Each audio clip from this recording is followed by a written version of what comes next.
All right, we are live. Hey, this is the last, actually, this is the last college weekend of the regular season. Postseason play starts tonight. The Atlantic Sun leads the way. The first round gets off tonight, starting in just a little bit, actually, starting right now.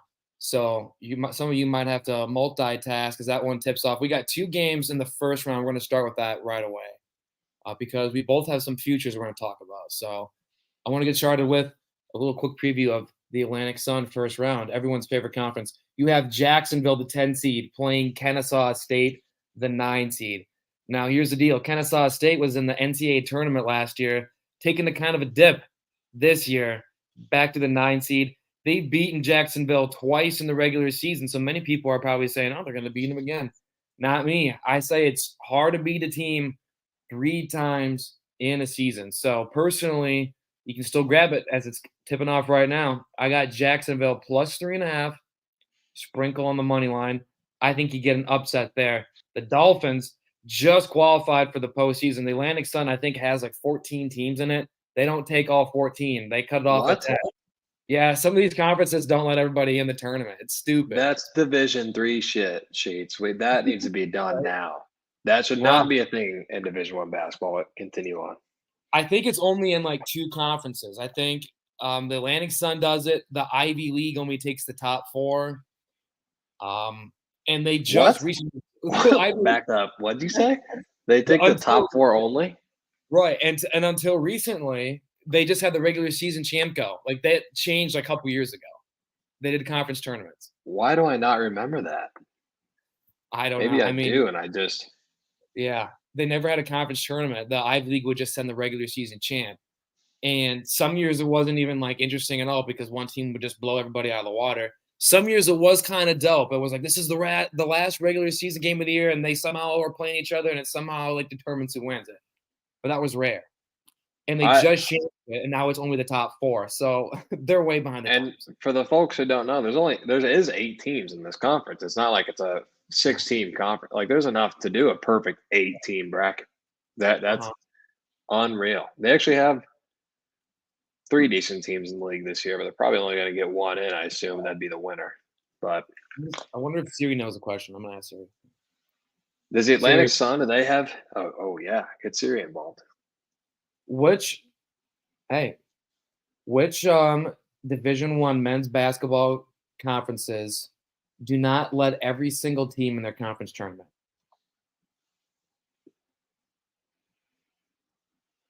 Should make me ask again or what? Hey Siri, which Division 1 men's college basketball conferences do not let every single member school into the conference tournament? She's got nothing. She's got I nothing. think it's only the Atlantic Sun and maybe a few others. Most schools let them in, and that's a good segue because the West Coast Conference, which starts in a couple days, I don't know if you've seen their bracket, but they have a very wacky bracket. I'm gonna look it up. Oh wait, Look wait, it wait, up. wait, wait. It's like it's a really Yeah, long bracket, right? right. It's like a pyramid. It kind of like jags Like in. someone gets a quad by or something. The top 2 seeds um, um, get a bye all the way to the semifinals. They just have to win 2 games to win the whole thing. I kind of, you know what? I don't really mind that. I kind of like that. You should be rewarded a little more for winning the regular season. Especially in these small conferences. Like, honestly, yeah, it's kind of cool sometimes when like the 6 seed gets in, but realistically, like the conference from a conference standpoint, they're like, dude, we don't want This fucking Holy Cross to win it. Like, this bracket is so ridiculous, but I love yeah, it. I actually love it. And in fact, that brings me up to a good point. What do you think shows more I don't want to say value for a team, but what are you better off with? A regular season title or a conference tournament title? Because nowadays it's if you got to win your conference tournament to get in. That's how it's been. But if you're a team who goes 16-0 in conference play and then losing the championship, you're in a really really small conference, you might miss the tournament. Do you think teams should be getting in based on the regular season conference? the conference tournament is perfect. It makes sense. It's perfect. I love it. Fuck this regular season shit. if you won your regular season, then fucking own it in the tournament. That's my point of view. And All right. honestly, more often than not, these schools are still winning. I mean, if it's not the 1 seed, it's the 2 seed. And I think that's a perfect system. There's outliers, obviously. Fucking Georgetown was trying to fire Patrick Ewing a couple years ago. He was so bad. And they just won the conference tournament out of nowhere. And like even some of these schools are like, fuck, you know? And yeah, I don't want to throw any shade on a school we went to, but I mean, sometimes a coach can go on a run and it buys him a little more time. Cheats. I'm We're just supposed to saying. get we're supposed to maybe get Staggy on this eventually. So I'm hoping he doesn't. I was talking about Upper Iowa. Yeah. You're right. I was talking Yeah. about the Peacocks. Yeah. Here, I think I can share the screen. I want to get not conference tournament. I think I can get the conference tournament bracket picture up. I think I can share my screen. I think it'd make how in basketball, I mean, it already attracts a little bit of viewers, but this end of the season, you're just waiting for the conference tournament, and you get the rivalry games, I guess. But it'd be electric if Drake was playing like Indiana State to win the conference tournament and still get a bid to the tournament. But I agree, I do like the conference tournament. I just wish in some cases the regular season, if you have a title in that standalone title, you should get an automatic bid.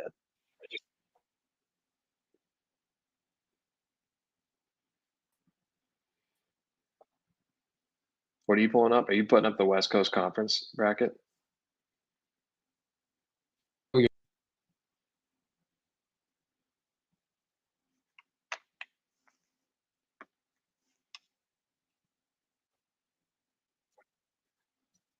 I'm gonna try to share my screen, but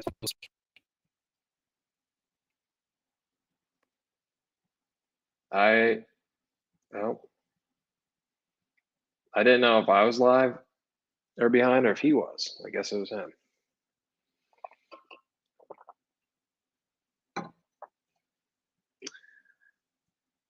If Stolken is going to go off of this idea that Iowa losing to Richmond is okay because they had a really tough run at conference title and they won it, I don't want to hear shit about UAB then because Iowa State won their conference tournament that year too. So if it's the same thing, all right, fine. We'll try.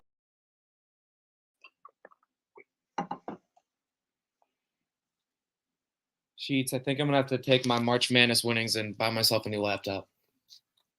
No, did it die? Is it just dead? No, it didn't die. I tried to share my screen so I could show everyone the West Coast Conference tournament, And it started on fire. pretty much, yeah, about started smoking. So, you can never get rid of that computer. I think you can share your screen if you want. I pull it up. I can try. It's worth there was looking. something I was going to ask you.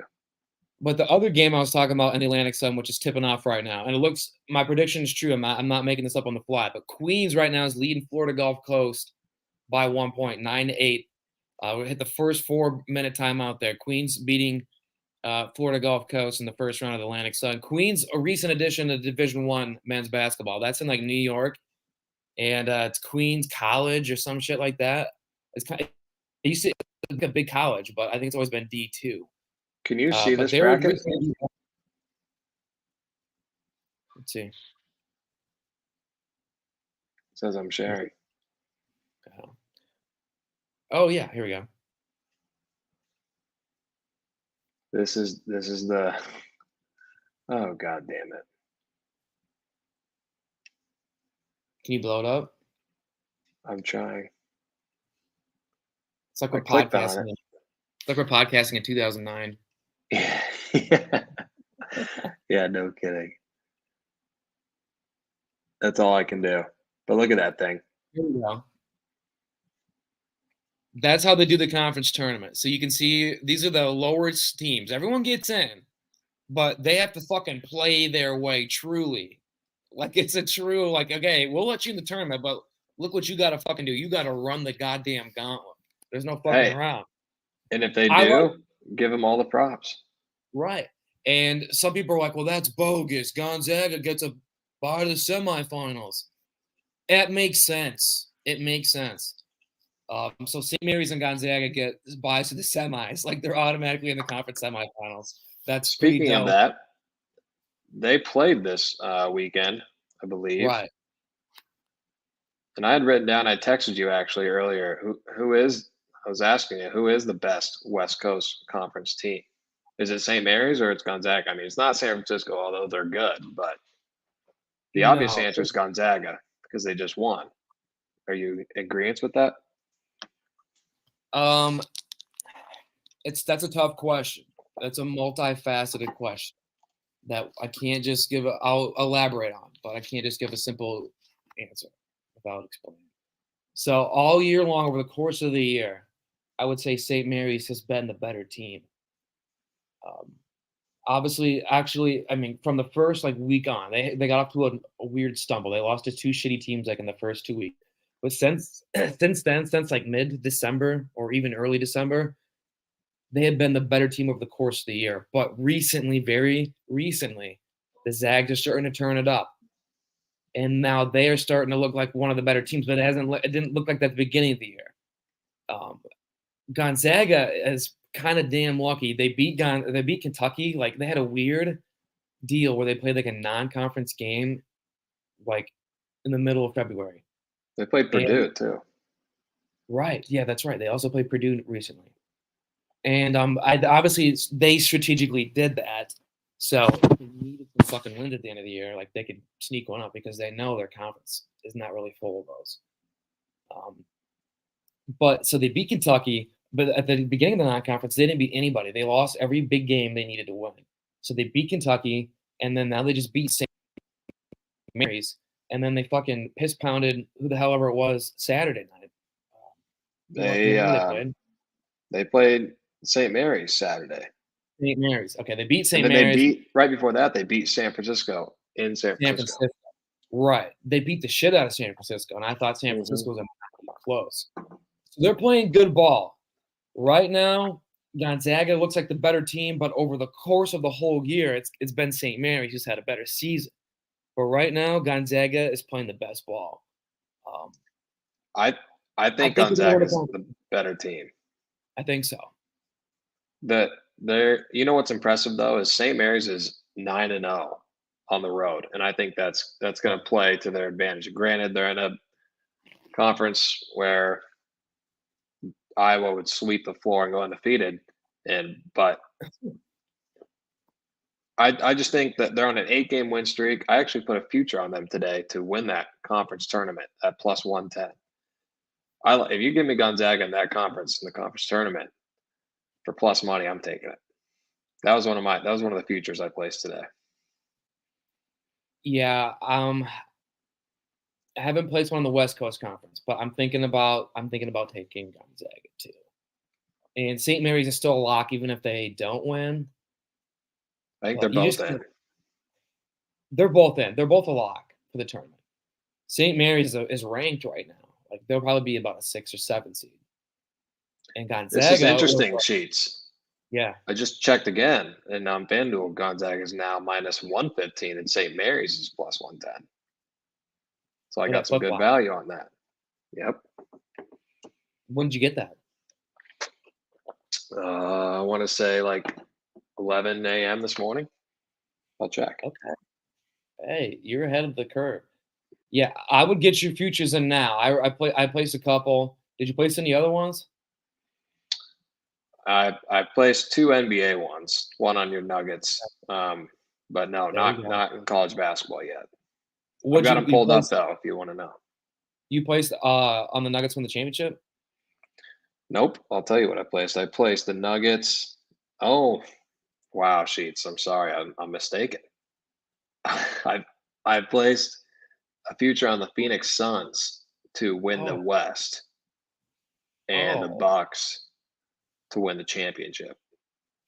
Plus 600 and plus 800. You should have made that Phoenix Suns bet with I don't think I with like. my I, Venmo gambling account. you don't like that one. I don't pay attention to the NBA. I just had some extra money in the FanDuel, and I'm like, you know what? Let me play some. Give me something to root for. Oh, come on. That's how I I am don't with the NBA sheets. I don't watch until the playoffs. I'm sorry, but I just can't. I I don't like don't it. I don't watch much either. I watch most Nuggets games. Last year I watched a lot of them. This year I've watched it less. I'm a college basketball guy. Every night I'm watching it. Like that's my thing. But Me too. By the way, 10 a.m. was that placed? so you're ahead of the curve on that. You're ahead of the curve on that. I'm gonna talk some of the futures I placed down. Yeah, let me hear them. Are they conference tourney champions, or do you get a little Conference bit of both? tournament Or conference tournament champs. I have NBA futures I placed in the past. I mean, real quick, I have the Nuggets to win the championship. of I also course, have the Nuggets to win the West. of But then course. also there's a nightmare scenario where I think Luka Doncic wins the West. So I also put a sprinkled on Dallas Mavericks to win the championship and Dallas Mavericks to win the West. But then Interesting. I also took the Wizards under 24.5 wins. They were awful. And I think they're at like 9. So I think that'll hit. And then I took some other regular season futures, just tiny ones. I don't even know if they're gonna hit or not. But I know the Wizards one is gonna hit. They are awful. But then conference tournament winners. Here we go. In the Atlantic Sun, which I started talking about, tips off tonight. It's tipping off right now. I feel like this is a weird tournament. Um, Stetson. Something like that. I'm like, this is a weird team's gonna get in. So I took Austin P plus 775, who I bet on a couple times this year. They're solid. They're solid. And I think in tournament style ball, I think they're pretty good. Then All in the right. Ohio Valley, I took the favorite because I think they're the best team, Morehead State, plus 160. I like them. And then in the Sun Belt, um, it's kind of there's like 3 teams who are kind of right in the pack. And there's so Appalachian State is right now the 1 seed. And the 2 seed is James Madison, who is 28-3, but somehow is not the 1 seed. Because 2 of the losses to App State. So they're the 2 seed. And there's some people who are like, we want James Madison in the fucking tournament as an at-large. They're 28-3. People think they're putting him in their patch like James. I got James Madison in my last 4 in. Fuck no. James Madison is not getting in the tournament. They're not winning it. So Oh, I see, took. I disagree. I disagree, Sheets. I think they should be an at-large bid. Oh, gross. If you're, I don't care what level. 28-3 is very, very impressive, and they have a win. This is crazy. I didn't know this, but at the time, Michigan State was number 4 in the Yeah. country, and JMU beat them on the road. Right. Right. And I mean, no, their non-con and their conference games aren't anything to brag about, but they're not. I mean, we're still talking about a conference that's got a lot of teams. Troy's pretty good. Arkansas State's not bad um, for this conference. I'm just saying, Yeah. I think you got to put them in. Put them in a playing game at least, even if they I lose. don't know. Look, I'll tell you my bracketology that my alter ego posted on Twitter today. I'll show you my last 4 in, and I'll tell you why. Uh-uh. Just I get that's a good record. And if the bubble was weak this year, I would make a case for that. If the bubble was weak, I would make a Oh, case. okay. Hold on, hold on. I just put 2 and 2 together. I get it now. I was on the bubble, so James, you don't want them competing Well, against James Madison. Okay, that's that part of makes it too. sense. That That's makes part of it. sense. That's part of it too. But actually, the last 4 in right now, I have Villanova, who's playing good ball right now. It's Villanova. James Madison, you're not putting him in over Villanova. Seton Hall has been pretty good all year long. I'm not putting James Madison over Seton Hall. And then I got New Mexico, who's kind of starting to go on a slide, but they're still a solid team. They're worthy of getting in the tournament. And then I have St. John's, who starting to play good ball too after Rick Pitino lit them up. They're starting to win some games. And then even You'll, some of the hey, teams like all these teams are on this little segment that we're gonna do. I know. So, oh shit, something's popping up. Sorry. Um, did you when you do bracketology, are you doing 1 through 64 and then even the bubble, like the next 4 out? Yeah, I see them all. How long does that take you? I mean, I go off of I look at a bunch of what other people are doing. I don't steal them, but I look at what I take like 4 or 5 of them, and then I kind of like piece it together. And I'm like, this guy's wrong here. This guy I kind of like this on here, and so I go off of others. It's not like I go through the net rankings. I don't got fucking time for that. It's a Yeah, quick that's why I'm asking. right. But I Okay. do look at the net ranking. I do look at the. I mean, I take it all into consideration. I just it's a quick. If I was on the committee, this is what I'm doing, and I base it off of other people's. I like it. I like that's different. I remember Pardon My Take had Jake Marsh do his own, and his was like exactly what ESPN Lenardi put out, and they're like, "What the fuck is this? This is you got to be different than ESPN." So I like that aspect. Well, real quick, our guest is joining us here, but real quick, talking bracketology, real fast for all the people out there. People think that Joe Lenardi is like the number one guy because he's on ESPN. He is not. He is not. Go to I forget what it is. I think it's bracketometry or bracket. Google like bracketology rankings, and there's a website where they fucking post. They've literally got like you can pretty much almost anybody can send their submissions in there, and they keep track of all these rankings. Some fucking nerd, super nerd, has his bracketology rankings, and he's been running it for like 10 years. He has like a 10-year record of who's the best. Joe Lenardi's averaged out to like the 67th best bracketology. There's dudes running bracketology on Twitter, random websites, Really? fucking Weebler, whatever the fuck those tiny websites are called, Weeblies. There's fucking any about Joe Schmo can pick better than Joe Lenardi. Somehow he just weaseled his way into ESPN and he makes I don't know how much he makes. I'm sure they probably pay him like what, 100 grand, and then he go and speak. No, Lenardi. I bet they pay him more than that. Well, he makes a couple 100 grand, and then he probably can write books and go to fucking book signings and shit. He makes extra money on the side. I don't think he makes a ton of money, but either way, he's not credible. He is not. And fucking Jerry Palm, who does CBS's with the fucking mop head toupee, he's even worse. So don't look at those fucking TV guys. They are awful. And I like Mike DeCourcy. He does the Big Ten, like Fox stuff, because he loves putting the Big Ten teams. And he's like, oh, he has Iowa on the first 4 in, or the last 4 in. Iowa right now, realistically, is not in the tournament. They have to beat Illinois and do some damage, but they're right there. They're probably in the first 4 out or next 4 out. And he's like, oh, I have them in the last 4 in. So even that guy who's loving up on the Hawks, those guys are not credible. Just so you know. Well, Like, Sheets. I don't know Charlie if they're. Charlie I don't know Waffles. if they're. Besides Charlie Waffles, I don't know in the real world who is a credible bracketologist. Like that's a tough job. I mean, you're just basing what other people are going to guess. Like it's not really a. There's no one out there that you could just be like, oh, he's the best. Like it's just it's a crapshoot. I mean, you have your general idea, but you can't get. There's no way to project everything right. I'm just saying, go to this website. They have looked at, and you can like they add new people. I can see it. I was just looking at it. Yeah, that is fucking hardcore data, dude. I think number one is like Bracket Dom. He's on Twitter. I follow him. Yep, Bracketometry by Dom. Yeah. But I do like to look at the older guys. I like to look at the. It shows them how long they've been putting their brackets in there. Some dudes have been sending this in for like 17 years. This goes way back. It's actually a great website, although it doesn't update daily. So you can't tell when the last time Dom updated his bracket. I'm sure if we went to his Twitter, you could. There's a link. There should be a link that you can click to go to it. There should be a link on it.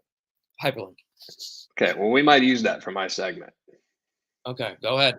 My guy I like to look at dudes who've been doing it for 10 years or longer. And Jason, I think his name's Jason Carmelo. He does a good job. Underdog Sports or something. I'm shouting him out. But this website is sweet because this is a website like fucking early, like Stone Age internet days. Like this goes back to like 2003. Some motherfucker was like, hey, we're gonna like whenever that bracketology shit started, probably like 04, 05. It goes back a long fucking time. I think the longest one on there was like 17, 18 years. So it's like 05, 06, some shit like that. So this is a website with legitimate data. Joe Lenardi's a fat fraud. But there we go. Enough ranting on that. Welcome to the show, our guest of honor this week, Drew Olson. Thanks for having me, fellas. How we doing? X-Radio ad. Yeah, X-Radio. X-Radio. About the radio heads. That shit that's done with? Yeah, it kind of retired when Meisner became no longer a Knight when he turned into alumni. That was kind of when that got over. Meisner's But, always a Knight. right, but I'm saying like on and Waverly Knight. Wasn't physically there. Right. For those that Sure. don't know, if you didn't go to Wartburg, Meisner actually was our mascot our senior year, and he did a whole halftime performance. It had like 3 cartwheels, couple somersaults. It was legit. So if no, anyone's ever always a Knight, Don't it'd be discredit the Meisner. backflip. There was a backflip in there. Oh yeah, backflip. Yeah, that's right. But the ex Radioheads, I mean, Russell, it's kind of hard to do when I'm not there. That's what he meant. Right. Yes, I Right. know. He was our captain. Sheets. That was our captain. I just wanted to relive your mascot performance. Drew, have you been watching much college basketball? I assume, or you're an I've ex-college been watching basketball quite player? a bit. I'm pretty regular in the evenings. About every night I got something on the TV. So, not being in school and all that good stuff anymore. Nights are pretty open for hoops. That's about it. And you, do you have a team outside of the Hawkeyes? I'm a kind of a Tar Heel homer a little bit in a way. It's kind of my non-Iowa school. My team that is relevant on the national stage. That's kind of my team. Well, Iowa's relevant. You guys are right there on the bubble. Yeah, I guess. But I like teams that every once in a while might make it past that first weekend. Well, I'm sure we're going to get into that here in a little bit. I'm sure that's what you're waiting to ask me over there. But yeah, Tar Heels are kind of my backup plan. I'll let Meisner, dude. You guys can talk about the Hawkeyes and kind of where they stand. I have a segment later that you two will do, giving grades, but I'll let you guys speak about the Hawkeyes. I'll let you go first, Drew. What are your thoughts? On the season, so I saw last week we did have the Hawks had a successful season, and I don't think you've had a successful season until you make the NCAA tournament. Like that's your goal the whole year. That's what you're doing all off season is to make the NCAA tournament. So I would not classify this as a successful season quite yet.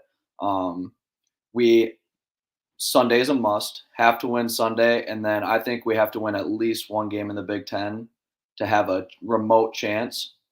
But I've seen a couple people. I mean, not everyone's super credible. A lot of people think Sunday is make or break. Win Sunday, you can lose your first round of the Big Ten tournament.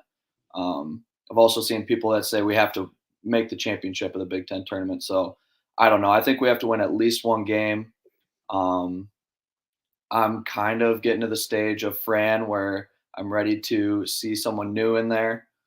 I think he's taken us to the peak. I think, was it Stolken last week? He thinks that Fran's done just an amazing job. We have a great team. I think we have a good team.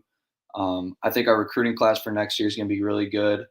But I'm just ready for someone new in there that's ready to take us to the second weekend and on.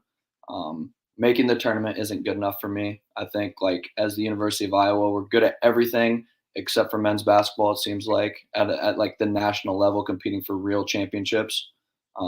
It's just I feel like it's time for someone new in there who's going to get us to that next level. And I think he's in Des Moines right now. Yeah. Okay. I mean, that's spot on, man. That's spot on. Stolken and I agreed on most of the things, but you were right. He's not fully. I'm with you. So Fran built this program because we both know it was fucking horrible, like embarrassing. Todd Licklider ruined my entire childhood. We went from Steve Alford, who, obviously we might not have ever overachieved, but at least we were there. We were like a 3 seed. We had a couple 4 seeds while he was there. That's competitive. And then we went to Todd Licklider, who that team would have struggled in the American Rivers Conference. Yeah. We had Todd Licklider's kid out there who transferred to Midland after I don't even know where he went. Yeah. I mean, that dude completely trashed the Iowa basketball brand. Fran was what we needed. When Fran came to Iowa City, he was exactly what we needed. Yeah. I know that we've had a couple guys get drafted and we've had some All-Americans and all that good stuff, but I don't really care about that unless you're winning. And we've won one Big Ten championship, and that was probably one of the greatest weeks of my life. But that is won championship. What is it? 14th year. He took the job in 2011. So 13, 14. Yes. Yeah. Yeah. 12, 13, one 14. postseason. I mean, he's had what? He's had 2 years where he's won more than 2 postseason games, including the Big Ten tournament and the NCAA tournament. So, I mean, that's just not cutting it at the University of Iowa, in my opinion. Right. It's tough too because like it's like shit, dude. Like people like to make excuses for him. And I'll say this because it's in a tough spot because if we make the NCAA tournament, I'm not counting us out. You can't make any decisions about Fran until the season's over. Because if we get to the NCAA tournament, motherfucker, I'm telling you, we can go on a run to a Sweet 16. I'm telling you. You don't think so, but if we get in, if we fucking beat Illinois, which we will beat Illinois. We'll do some decent damage in the tournament, win a game or two, and fuck, if we get in, I'm not kidding you, we can go to a Sweet 16. So we'll save the Fran debate for after the season. If we go to the NIT, hopefully he retires because it's time to move on.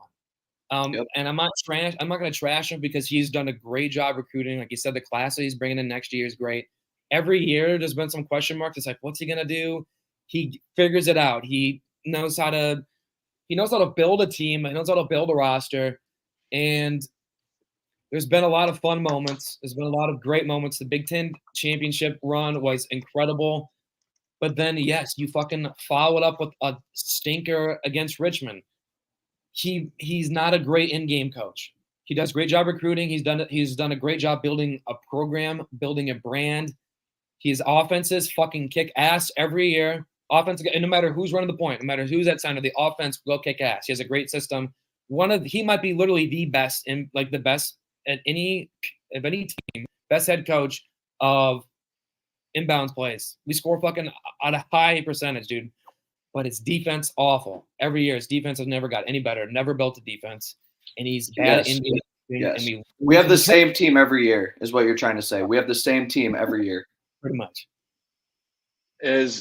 I know I agree with your expectations here and see that I also agree that Fran should be gone if you guys make the NIT. Do you think there's any way Beth gets? Is that in her head or whoever makes that decision? You think they're looking at it like that too? Like if they I'd like to think so. Tournament's time. I like this lady in charge. First thing she did, she goes, our football program. She went, you're out, Brian. This is horrible. We're the University of Iowa. These people in the state, we don't have professional sports.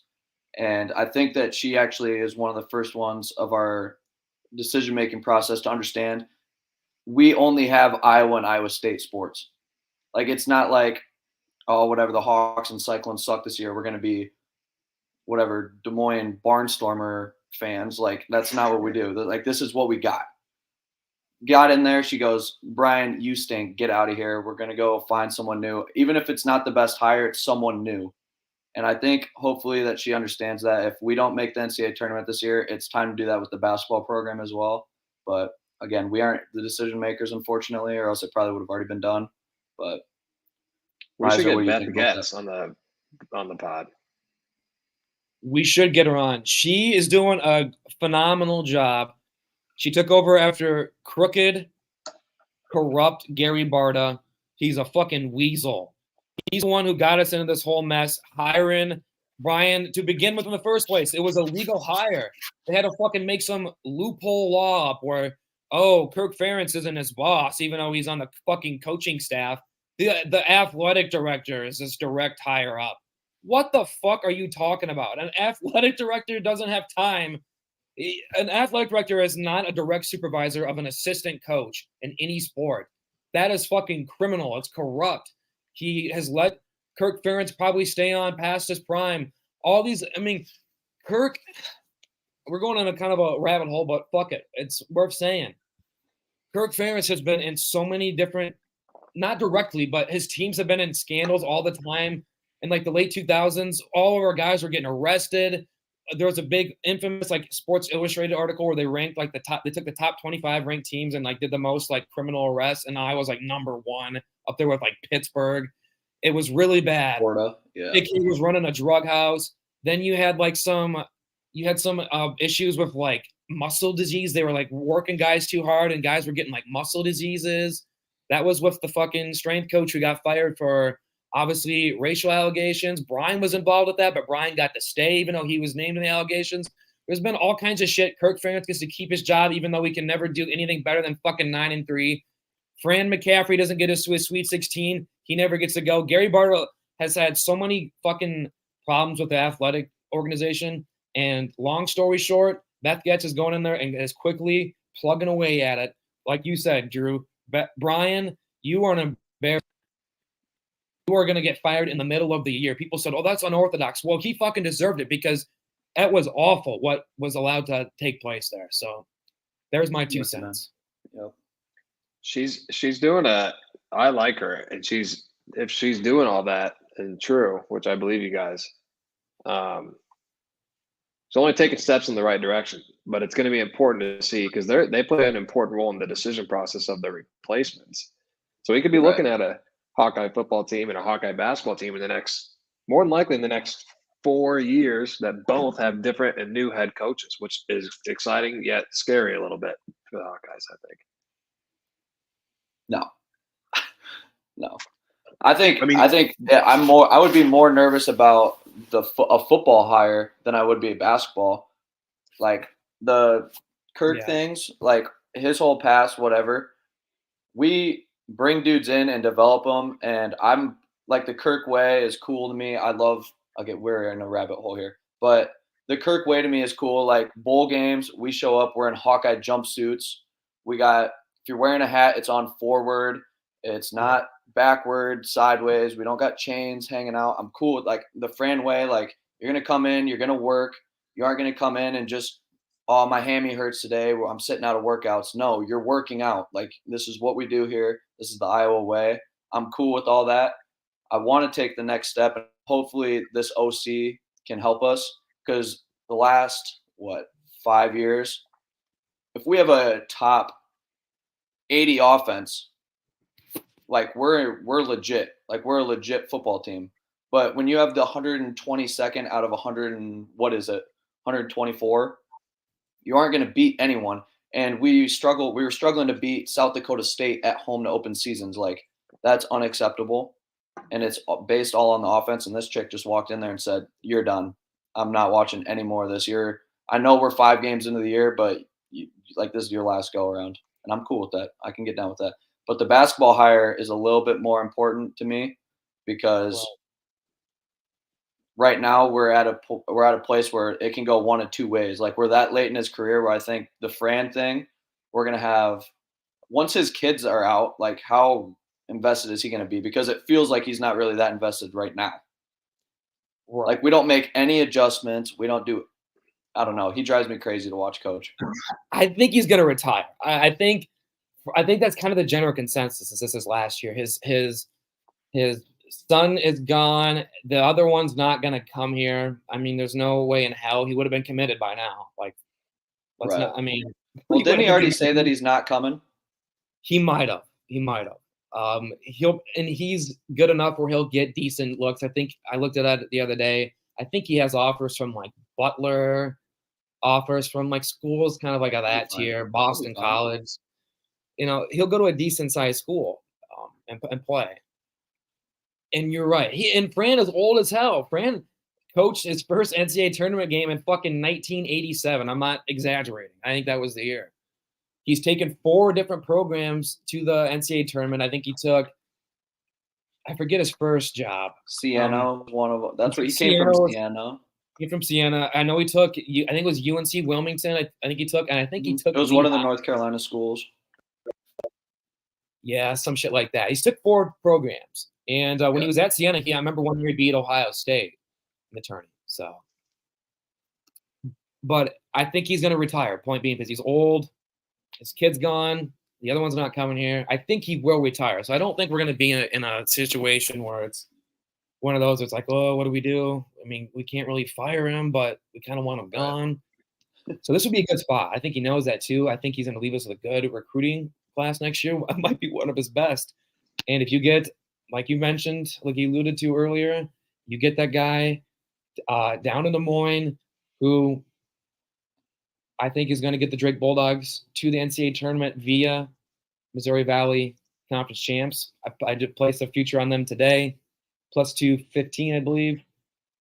Get him in, and like you said, we have a good foundation to build off of, just like Fran built a foundation, or he like dog shit foundation. He took the next step. Now this new guys can come in. We're talking Sweet 16s beyond. Who knows? I like it. You brought up. What do you think about that, Drake. Cyclones? Yeah, what do you think about that, Hey, TJ Otzelberger? you want to know? You want to know my honest opinion? What do you got to say, Prince? I was actually just sitting here, very thankful that I don't have to have a discussion about our basketball coach. We got a young, successful guy. It's like I'm happy that we're at where we're at. That's the honest truth. What I was thinking. I think that's fair. That is fair. More than fair. It is. It's very fair. Iowa basketball fans cannot say anything about postseason success when to a Cyclone fan.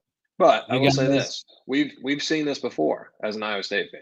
Fred Hoiberg, young guy, came in, made us had a lot of great teams, and I thought that man would never leave.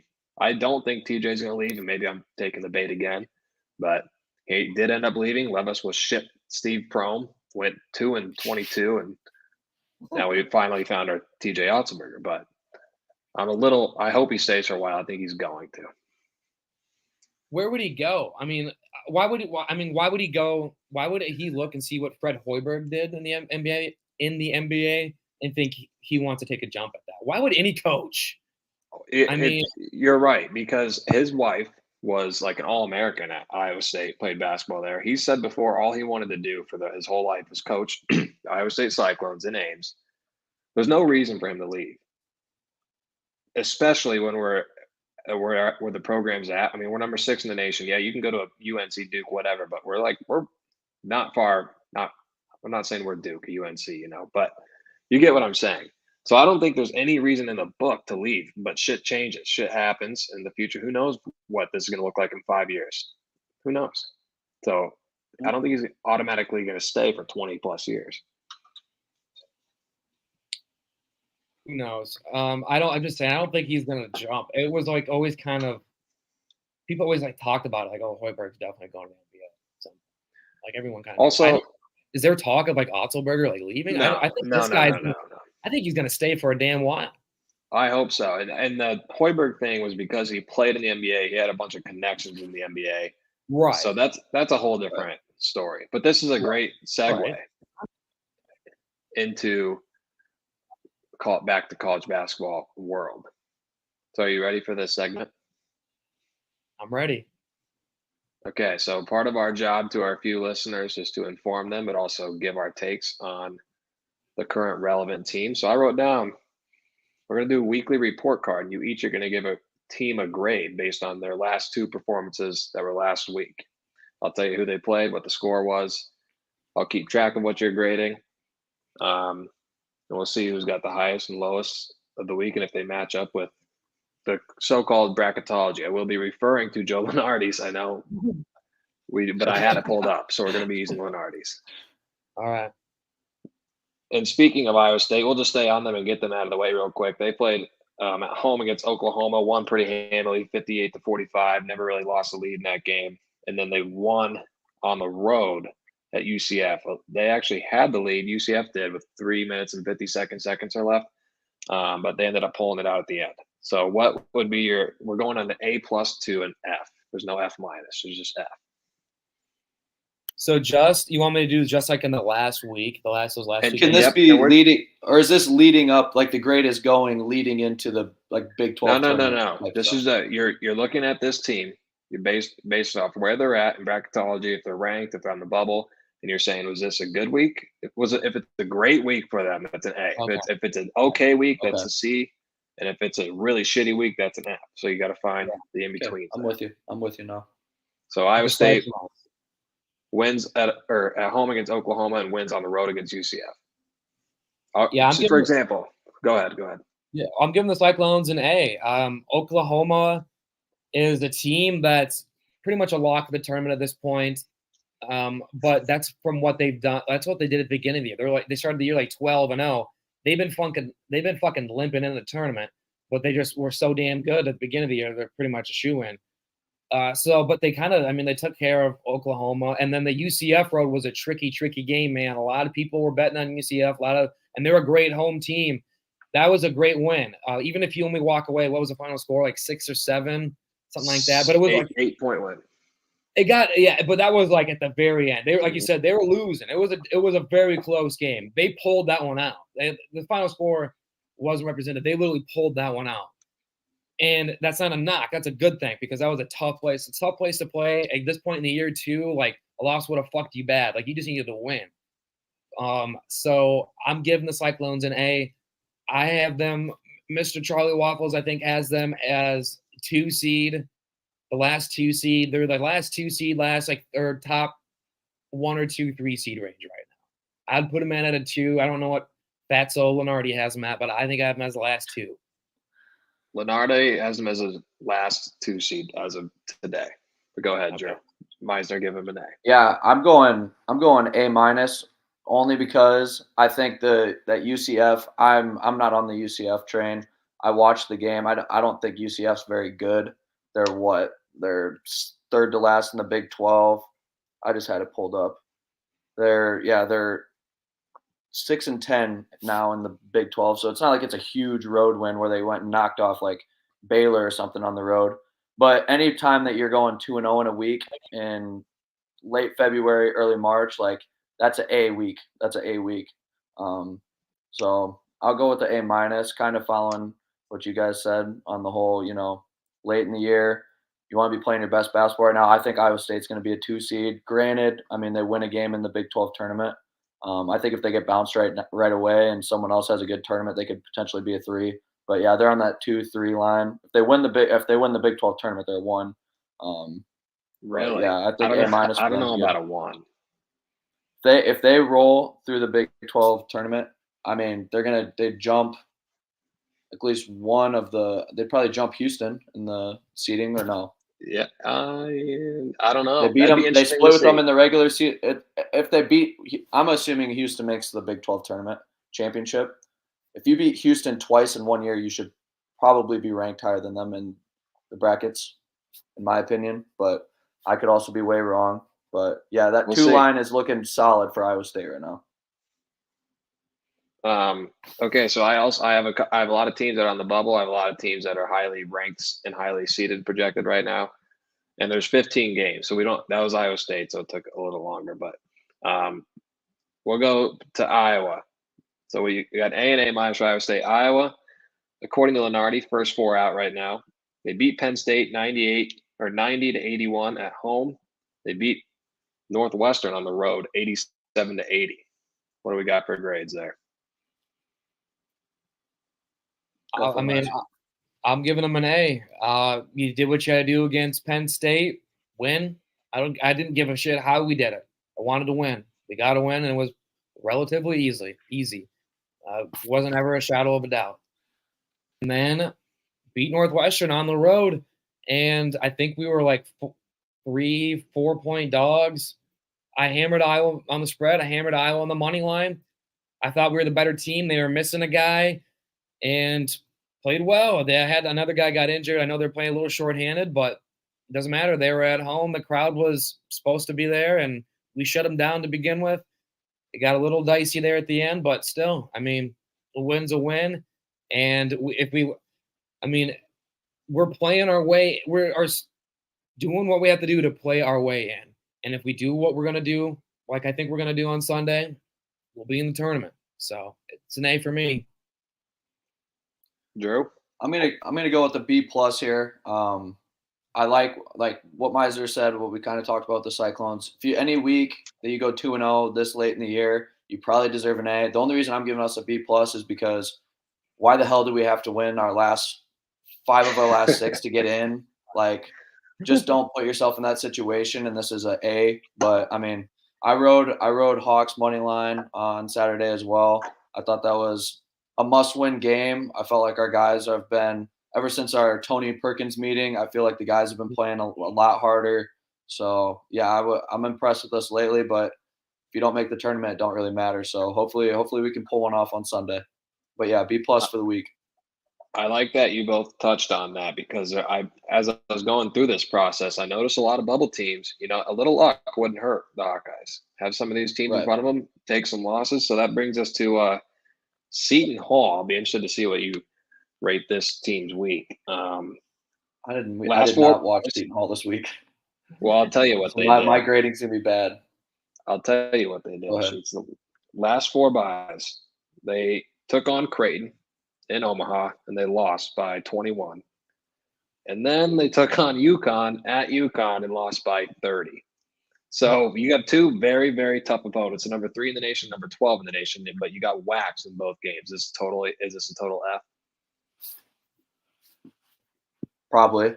Yeah. Especially as a bubble team. Like you have to win. If you win one of those games, like you completely are in. Like you're in. But to just go 0-2 and not just go 0-2 and get beat late, you ended up losing by 7, but you had to foul late. You got pieced. What'd you say, by 25 and 30? Yeah. Just got bent. Yeah. Like that is a horrible look. And it's hopefully the committee remembers that when it's time to decide. But Yeah, I am seeing now they get to close their season with DePaul and Villanova, 2 pretty winnable games. I mean, DePaul's horrible. Yeah. Villanova's decent. I mean, you'll have to play well to win, but DePaul should be a shoe-in win. So hopefully they lose one of those at least, but for the Hawks' sake. Yeah. I mean, it's a total F-bomb, obviously. Your team on the bubble, their strength of schedule and net ranking's not very good. So a win, and they're still like the committee is like trying to do everything they can to put them in because they've done some good things, but this last week was awful. They got stomped by 21, and then the UConn game, I think that was yesterday. Yeah, that was yesterday, and the spread was UConn -16. And I was like, okay, well, I think UConn is gonna beat them pretty easily, but I'm gonna give Seton Hall some credit. So I bought down to like 13.5, and I got way less odds, but I feel more comfortable about it. I'm getting less money back, less juice, but I feel more comfortable about it. Okay, in the case if they win by 15, they still kick ass to win by 15. I don't get fucked, and then they go out and win by 35. I was worried for nothing. So, but I'm so glad I won. I'm giving them an A on the betting wise because I think I went 2-0 betting against them, but in terms of what they needed to do, it's an F-bomb. That's interesting. I'm personally going to give them a D-, maybe even a D, just because both games were on the road, very, very tough teams. Because I'll tell you another bubble team that I think had a worse week, and that is in the last 4 in, and that's Wake Forest. They lost to Notre Dame on the road and Virginia Tech, both by 5 and 10 points. So F as well. Then if you're giving Seton Hall Fs. Yep. I'm not giving them an F. I'll give them a D. I'll give them Virginia Tech. Virginia Tech, is a tough place to play. They're about the same level as them. I was on the road, and they didn't get waxed by 30 points. Okay. Like a D- is the highest you can go, man. You still went 0-2 on the bubble. You got to win those. You got to win one of them. I'll give them a D-, but at least they didn't get fucking shit pumped in both games. Seton Hall played 2 games and lost by a combined 50 points. Yeah, that's F worthy. Getting piece like that's F worthy. I'm just like I look at that. Personally given it an F. Go to the NIT. You're gonna get fucking blown out in big games back to back by 20 plus points. Go to the NIT. Here's another bubble team that actually did quite the opposite of helping the Hawkeyes out, and that was Villanova. They waxed Georgetown by 30, and then one they needed, they go into Providence and get a win by a double-digit win too. So, what are we ranking that? You want me to go? I'll give them. What were the scores again? They won both. I'm giving them pretty much an A-. Right. Yeah, A-. Go 2-0. When your season's dependent on it, you go 2-0, man. Like that's a good week, man. I'm giving them an A. I mean, shit, dude. When I did the bracketology today, I had to put Villanova in the last 4 in, and I had to put the Hawkeyes in the first 4 out because that's the way it is. They're winning big games right now, and who knows? I mean, I think there was a little. I think the committee pulls a little bit of strings, and certain teams are going to get in. Gonzaga's playing great ball right now. Illinois is playing great ball right now. Kyle Neptune, if he doesn't go to the tournament this year, he might lose his job. Oh, that's not going to happen. Villanova will be in the tournament. Gonzaga's obviously going to be in the tournament now. But so Villanova will be in. I'm giving them an A. They're doing what they got to do to get into the tournament. They're Villanova. All right. Now, I want to preface this before we do the next 3 games. I had 3 teams this week that had an A+, and that was it.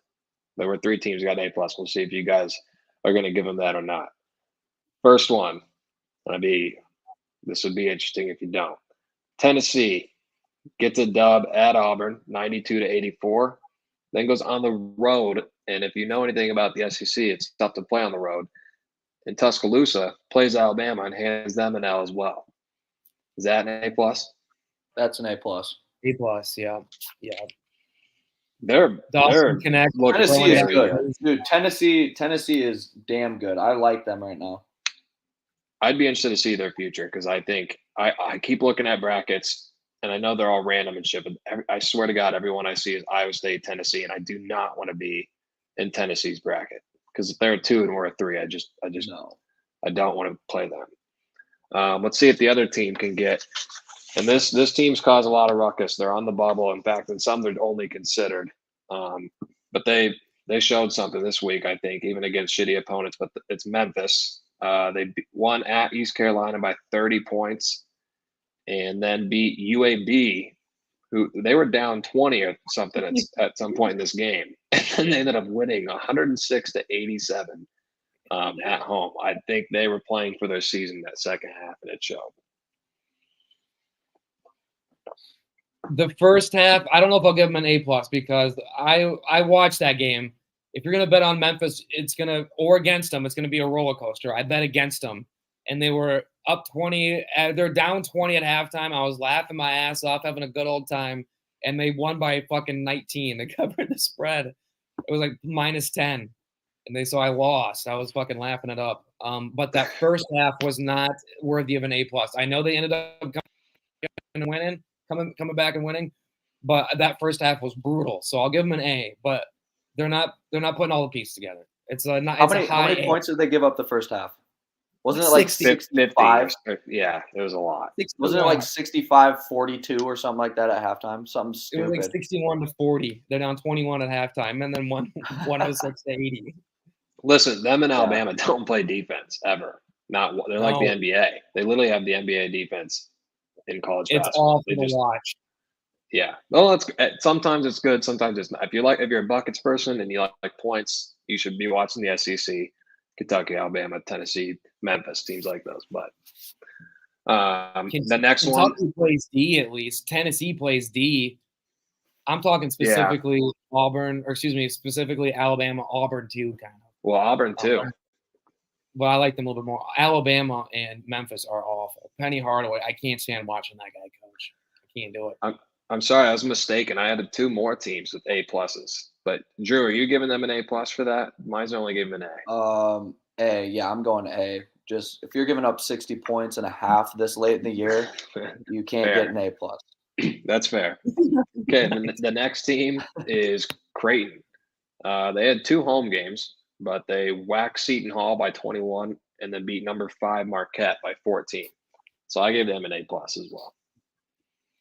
A+, but Marquette didn't have guard. Can't think of his name right now. They didn't play. There was a Kolek-less Marquette he didn't team. Play. Their big didn't play. Osa. Neither of those guys played. But you still got to win the game. It's still what was Marquette ranked? There's top 10, number 5, top 5. I'll give them an A. You still got to win that game. I know they're potentially 2 of their top 3 are not playing, but you still got to win the game. You still got Shaka or Smart over there. Whatever. I mean, you got to win that game, and I was really impressed with Creighton. I thought they shot the ball well down the stretch too. So I'll go with an A. I got an A+. Creighton's playing great ball. I mean, if you look a couple weeks ago, they're probably like, we might be like a 6 or 7 right now. Not bad, but we had higher expectations. Now you're talking maybe 3 seed for sure, damn sure, maybe 2 seed, depending how they do in the conference tournament. So I'm giving them an A+. I like it. Okay, this next team, it's funny. I listen to a lot of basketball shit, and the big thing with the Big 12 right now is they're deep and it's a good conference, but everyone only sees one team winning it all, and that's Houston. This team got brought up in a couple different conversations for winning it all, and it was Baylor. Last week they played at TCU, won by 8, and then they hosted number 7 Kansas, won by 8 as well. Pretty damn good week for them trying to fight for another 2 seed. But what are we grading them, and are they a team that can win it all? I'm sorry for shaking my head. I thought you were going with – when you started the conversation, I thought you were about to say Kansas, and I'm off Kansas big time. I think their time in the Big 12 is over. Yeah, they get. Wait. Do you want to give them a quick F real quick? Because they lost to BYU and lost to Baylor. You want to put them down for an F then for your grade? They lost at BYU. At home against BYU. Then yeah. Okay. Then yeah. Just wanted to know. Can we give them F-? Can we give them an F-? Yep. F- for Kansas. Got it. Go back to Baylor. What are we? Are we giving Baylor? Can you give me what was the first score again? 1 at TCU, who's a decent Big 12 team. Nothing not crazy, but not bad. And then they won at home against number 7 KU. Yeah, Kansas. Probably going to A+ on the week. I like Baylor. I like the style of ball that they play. They shoot a lot of threes, but stats say teams in March, if you're shooting the 3 ball well, you can make a run. So I like them. I like them going into the tournament time. Yeah, it's an A+ for me. It's an A+ for me. TCU's a tournament team. They took care of them, and then he said, BKU. Looks good. I mean, it got a little kind of close, I guess, for a little bit there, but they were pretty much in control for most of that game. I bet on them. I'm giving them an A+. Usually don't cheer much for Baylor, but I do like this team. Usually I'm cheering against them. I kind of rooting for them this year. All right, 2 A+. Another team that did not help Iowa, sitting on the bubble in the first 4 out, actually. So right there with Iowa.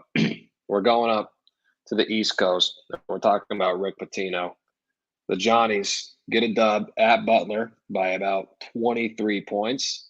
And then they host Creighton, number 12 in the nation, and win by 14. I think that might be worthy of an A+ too. It's A+.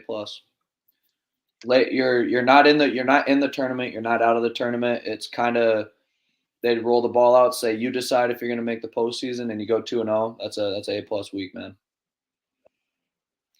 It's nice. A+. They were pretty much on like death's door a couple weeks ago, when Pitino was ripping them a new one. Yeah, and we talked about that, and everything changed. Yep, and a lot of people like to do this. They see Tom Izzo screaming and yelling, and they're like, "That is unprofessional," and they'll get outraged and they'll fucking lose their minds. Bob Knight lost his career because of it. It was the start of that shit back then. People like to do that. People like to do it now. They like to do it. They said they're doing it again with Rick Pitino, and they're like, well, he should be fired for that. Look at the responses that you get from Izzo's team, from Bob Knight's teams, winning the fucking national titles. Indiana compete for national titles anymore? No, they're not. Rick Pitino's team is kicking ass. A+. They're still probably out as it stands right now, but now they go to the tournament, make some noise. They're probably in. They did what they had to do to get to the conference tournament a couple weeks ago. It was pretty much, it doesn't fucking matter what they do. They're out. So it's an F you to all the haters to Rick Pitino, man. I like that guy. 2 A+ for 3 A+ for the Johnnies. Great recruiter. This team, I'll be interested to see if you think this helped or hurt their stock, but they're right there with Iowa too. Virginia wins on the road at Boston College by 4, but then gets waxed by 25 on the road by Duke. So they went 1-1 in the last 2. But what are we giving them? I'll go first. I'm giving them a D, probably D-. They were pretty much on the precipice of being a lock to the tournament. They're like, well, they were in should be in territory. They just had to win a couple more games, and then shit hit the fan, and now they're sliding, they're slumping. And a 4-point win over Boston College doesn't move the fucking needle at all. And then you get blown out in a big game where you're expected to compete. It's a D- for me, man. Virginia sucks. They should be out. Put the Hawks in. Drew? I'm gonna go. What was the score of the Duke game? I can't remember off the top of my head. It was 73 to 48. So they got worked, huh? Yeah. Yeah, I don't know. We're probably a D-. You win a game, but like the game where you're like, okay, you get to play a legit powerhouse and a team that's flirting with that 2-3 line. This is a tournament team. How tough are you? And you get bent over. Like that's not a good look. Probably going D- for them. That's one of those games where even if they hang around and it's like you lose 70 to 68, or you lose by 2. Let's say you lose by 2. That's not that horrible of a loss, really. Like you hung with a tournament team, and we're probably talking about them having a C+ to B week if you only lose by 2 at Duke, but instead you get blown out. I don't think they should be in. One, I hate their style. I think their style sucks. And even if they did get in, I'd want them to lose the first round to a 16 seed again, anyways. That couldn't have happened to a better team. Yeah, Years ago. that was like I'm anti-Virginia as well, so that was like me playing U2 in 2K. That was just a shit show. Two more, and then we can hop off here. Illinois will stick in the Big Ten, gets a dub at home against Minnesota, 105 to 97, and then goes to Wisconsin, beats them as well by 8. Wisconsin, by the way, 2-7 in the last 9 games. But what are we grading Illinois' week? I'll give them an A+. I mean, they're playing great ball. It's weird. Like, you would have thought Michigan State would be light years ahead of Illinois at the beginning of the year. And Illinois is, without a doubt, the second best team in the conference by far. And for a while, they was kind of making it a little interesting with Purdue. So they're winning games. They're probably going to be about a 3 seed, 4 seed. It all depends on what they do in March with Brad Underwood, but I'm giving them an A+. They looked good against Minnesota. And, they followed up with another good one after that. So, yeah, I'm not gonna go A+. Just I would say that they probably got a B to B+ in my world. Yeah, they're. I agree with you. They're probably the second best team in the Big Ten. I don't know if you were gonna plan on talk about Michigan State. We can talk about them later. And that disaster that's happening over there. But yeah, I'd say B+. Hopefully they have an F on Sunday. That's all I really care about right now. Yeah, I think as two Hawkeye fans, you wanted them to win those 2 games leading up to this one. So, and then the last one that really helped the Hawkeyes out, Big 12 team, TCU. They lose against Baylor at home, but then they go to BYU and also lose by 13. 0-2 on the road to BYU is kind of tough. Baylor's obviously a really good team. Is this going to be Meisner's first B or C grade? I'll give them a C or C-. They're expected to lose both of those games. They're still a solid tournament team. I like Jamie Dixon. He seems like a decent guy. I'll give him a C. All right. I'm giving him a D+. I'm giving him a D+. I agree. I think it's your TCU. They're still in the last 4 byes, but you don't want to play yourself out of the tournament. That's everybody's worst nightmare. But that was good. We had a couple of A+ from you guys. Kind of touched on most of the bubble teams, a lot of the bigger teams as well. One last one, you don't have to grade it, but one that helped you out a lot too is New Mexico. They lose against Air Force and at Boise State. Kind of a shitty showing for them last week. But that's it. That's the week 3 report card. Mexico, I'll give real quick. I'll give a C. A what? What'd you give them?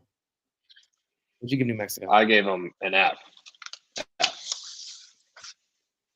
You can't lose the Air Force. Well, they did do a. Yeah. Well, we'll see. I like New Mexico, but they are doing us some favors. I wanted to give a quick update on the Atlantic Sun. Remember, conference tournament time. In the opening round, at a halftime, Jacksonville leads Kennesaw State. I told you to take them plus 3.5. They're up 2. I told you to sprinkle the money line. And then Queens is defeating Florida Gulf Coast 39-36, 17 minutes left in that game. I told you to take Queens. I said to sprinkle the money line. Hopefully those results hold true. Upsets in the Atlanta. That's your update. Do you got any final thoughts, Drew or Sheets? I have an announcement after Drew's final thoughts. Yeah, I mean, all my focus is pretty much on the Hawks on Sunday. I got a long week of mentally preparing because I know that I will probably be pretty into that game. So hopefully get some good sleep going into the weekend, so that way I'm not a nervous wreck the whole time. But I think it's a make or break for Fran. It's kind of one of those, either you're getting fired or you can go out a hero type thing. Is what it is. Hopefully we can get it done. We didn't really talk about them much, but Michigan State, I know that they've had a tough year. Hasn't been what they wanted it to. They started the year, fourth? Hasn't been the year they wanted. I still think that they are one of those teams where if they have a chance, you can't count Izzo out. I think the Big Ten tournament is where they're going to probably step up. I can see them going all the way to the championship. I don't know if anyone can beat Purdue, but if anyone can do it, it's Izzo and March, man. Or FDU. Or FDU. That's correct. Fairleigh Dickinson. Real quick before we head out of here, the Lamb on the Line bracket challenge. Don't forget, it's going to be $10. We're not going to do it the new age technology way. We're not going to be doing it on the ESPN tournament challenge. We're not going to be doing it on CBS. We're doing, you send me a picture to our email that I'm going to have to, I believe it's lambontheline@gmail.com. I'm going to make them all into brackets, handwritten. Miser's going to hand write and check every single one.